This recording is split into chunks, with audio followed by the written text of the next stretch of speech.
Good morning students. Engineers gateway classes के इस platform पर मैं ललित राठी आपका स्वागत करता हूं। जैसे कि इस यूट्यूब चैनल का पहले नाम ABL क्लासेस था, अब हमने उसको चेंज कर दिया है और हमारे चैनल का अब नाम हो चुका है इंजीनियर्स गेटवे क्लासेस। तो थोड़ा सा मैं आपको बता देता हूँ यहाँ पर हम क्या स्टार्ट करने जा रहे हैं इस बार। तो जैसे कि आप जानते हैं कि AKTU ने अपना सिलेबस अपडेट किया है इस सेशन से। उसी सिलेबस को मैं यहाँ पर आपसे डिस्कस करूँगा। तो जैसा आप देख रहे होंगे स्क्रीन पर आपको सिलेबस दिख रहा है, फंडामेंटल्स ऑफ इलेक्ट्रॉनिक्स इंजीनियरिंग। तो ये आपका एक सब्जेक्ट है इलेक्ट्रॉनिक्स इंजीनियरिंग का, जो फर्स्ट ईयर में आप लोग पढ़ेंगे। ठीक है, तो इसमें हम बेसिकली यहाँ पर जो पढ़ना है हमें, आप देख रहे होंगे पहली यूनिट, दूसरी यूनिट और तीसरी यूनिट, ये तीनों यूनिट जो हैं ये बेसिक इलेक्ट्रॉनिक्स की हैं। तो ये तो हम यहाँ पर नहीं पढ़ेंगे। सेकंड थर्ड यहाँ तक ये जो 3 यूनिट हैं, फर्स्ट सेकंड थर्ड, ये हमें नहीं पढ़नी है। हम इस चैनल पे जो स्टार्ट कर रहे हैं वो हम कर रहे हैं यूनिट नंबर 4 एंड 5।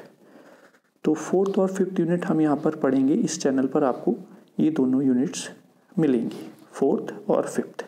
तो थोड़ा सा मैं आपको इसके बारे में बता देता हूँ। 4th यूनिट का नाम जैसे आप देख रहे होंगे यहाँ पर डिजिटल इलेक्ट्रॉनिक्स है। और डिजिटल इलेक्ट्रॉनिक्स इस यूनिट में से आपको 1 से 2 क्वेश्चन 10 नंबर में आपको मिलेगा और 1 से 2 क्वेश्चन आपको सेक्शन A भी 2 नंबर के मिलेंगे। तो इसमें कुछ टॉपिक्स हैं, जैसे आप देख रहे हो कि पहला topic number system and representation है।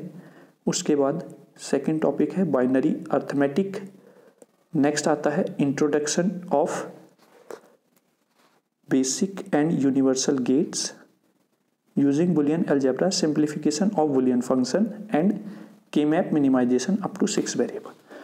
तो यहाँ पर हमें गिने चुने 4 से 5 टॉपिक्स हमको पढ़ने हैं। उन 4 से 5 टॉपिक्स में से ही आपको 2 क्वेश्चन लगभग जो प्रीवियस ईयर के क्वेश्चंस पेपर को एनालाइज किया गया है उसमें हम कह सकते हैं कि 2 क्वेश्चन आपको इस यूनिट से 10-10 नंबर के मिल जाएंगे। फिर उसके बाद यूनिट 5th में जो आपको पढ़ना है वो फंडामेंटल्स ऑफ कम्युनिकेशन इंजीनियरिंग पढ़ना है। एक्चुअली इसमें जितने भी कम्युनिकेशंस के पार्ट हैं वो सारे इंक्लूडेड हैं। अगर आप सिलेबस देखेंगे तो बेसिक सिग्नल रिप्रेजेंटेशन, पहले सिग्नल की रिप्रेजेंटेशंस के बारे में हमको पढ़ना है। उसके बाद है electromagnetic spectrum element of communication system, यानी कि कम्युनिकेशन सिस्टम के इलेक्ट्रॉनिक स्पेक्ट्रम के जो एलिमेंट्स हैं उनके बारे में हमें ओवरव्यू लेना है। लेकिन एक्चुअल सिलेबस आपका स्टार्ट होता है जहाँ से क्वेश्चन बनता है need of modulation and typical applications, यानी कि मॉड्यूलेशन की नीड क्या है और इसकी क्या क्या एप्लीकेशंस हो सकती हैं। फिर उसके बाद जो हमें एक टाइप ऑफ मॉड्यूलेशन पढ़ना है, that's the amplitude modulation and it's demodulation technique. तो एम्पलीट्यूड मॉड्यूलेशन क्या होता है, इसकी क्या क्या डीमॉड्यूलेशंस की टेक्निक है, वो हमें यहाँ पर पढ़ना है। तो एक पोर्शन आपका यहाँ पर ख़त्म हो जाता है। यहाँ से भी एक क्वेश्चन प्रीवियस ईयर्स के क्वेश्चन पेपर को एनालाइज करने पर पता चला है कि यहाँ से भी एक क्वेश्चन बनेगा। फिर उसके बाद इन्होंने जो लिया है second part, introduction of wireless communication. यहाँ पर आपको वायरलेस कम्युनिकेशन के रिगार्डिंग टर्म्स को पढ़ना है। जैसे आप यहाँ पर देखें, overview of wireless communication. Wireless communication क्या होता है, इसका एक जनरल ओवरव्यू हमें यहाँ पढ़ना है। फिर उसके बाद पढ़ेंगे हम सेलुलर कम्युनिकेशन। सेलुलर मीन्स है यहाँ पर सेल से, जो आपके फ़ोन होते हैं, फ़ोन सेल फोन बोलते हैं ना आप, उससे।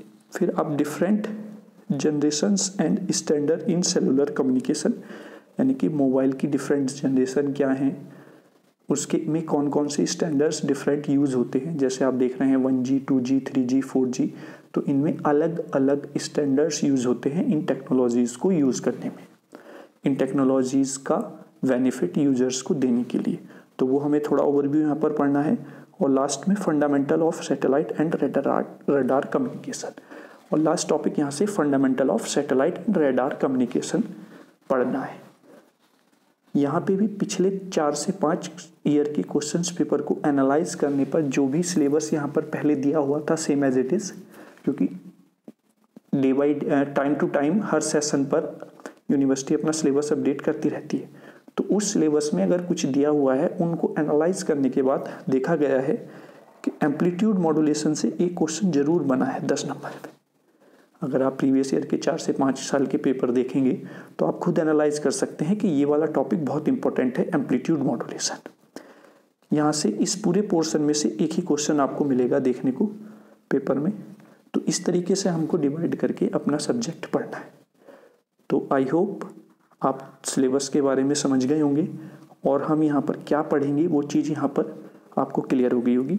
एक बात मैं और आपको बताना चाहता हूँ कि जो यूनिट 4 है वो जो बच्चे इलेक्ट्रॉनिक सेकेंड ईयर में डिजिटल सिस्टम डिज़ाइन पढ़ते हैं वो भी इस सब्जेक्ट के थ्रू अपना कुछ जो बेसिक है DSD का वो यहाँ से कवर अप कर सकते हैं, क्योंकि K-मैप उनके क्वेश्चन में भी आता है, पेपर में भी आता है, बुलियन अलजेब्रिक सिंप्लीफिकेशन भी उनके पेपर में आता है, यूनिवर्सल गेट्स भी उनके पेपर में है। तो थोड़ा सा जो EC सेकेंड ईयर के बच्चे हैं डिजिटल सिस्टम डिज़ाइन पढ़ते हैं, अगर आपका कोई जानने वाला है तो वो भी यहाँ से लाभ ले सकता है। चलिए नेक्स्ट वीडियो में हम अपना सिलेबस स्टार्ट करेंगे और जो मेन टॉपिक्स हैं उन पे ज़्यादा फोकस करते हुए हम अपने सिलेबस को कवर अप करेंगे। आप जुड़े रहिए। Thank you so much.